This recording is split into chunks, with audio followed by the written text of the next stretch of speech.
Si est la question que tout le monde se posait depuis l'annonce de la retraite d'Hugo Lloris il y a quelques semaines de ça.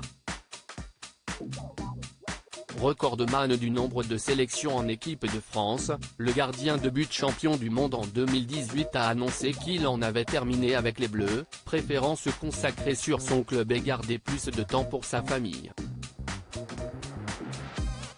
Un coup dur pour Didier Deschamps, qui a donc dû trouver un nouveau leader pour son équipe, mais celui-ci ne sera pas Antoine Griezmann. La star de l'Atlético Madrid avait pourtant toutes les qualités requises, mais un autre joueur a hérité du brassard, Kylian Mbappé. L'attaquant du Paris Saint-Germain, pourtant seulement âgé de 24 ans, a trouvé grâce aux yeux du sélectionneur, qui a donc décidé d'en faire son nouveau capitaine. Véritable star mondiale, auteur d'un triplé en finale de Coupe du Monde et considéré comme l'un des meilleurs joueurs de la planète, Kylian Mbappé semble réunir toutes les caractéristiques pour remplir ce rôle. Pourtant, deux célèbres journalistes présents sur le plateau de C'est à vous ce mardi 21 mars ont tenu à tempérer l'enthousiasme général.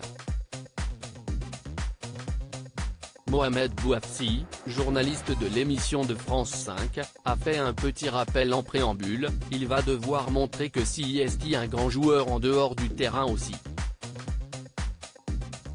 Pendant des années, on a critiqué Mbappé pour son comportement individualiste. Il a ensuite poursuivi en évoquant l'image que Kylian Mbappé a pu avoir dans un passé pas si lointain.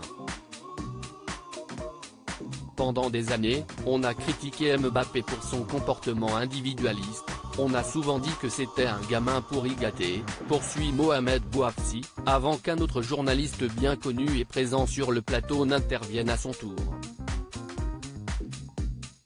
Daniel Riolo, venu parler du nouveau capitaine, ajoute « Oui, il agace », en parlant du nouveau chouchou du football français. Si le diagnostic posé par les deux journalistes peut paraître dur, le compagnon de Géraldine Maillet termine sur une note bien plus positive. J'ai quand même l'impression que dans le vestiaire des Bleus, toute la nouvelle génération qui est arrivée est quand même vraiment derrière lui, conclut Daniel Riolo.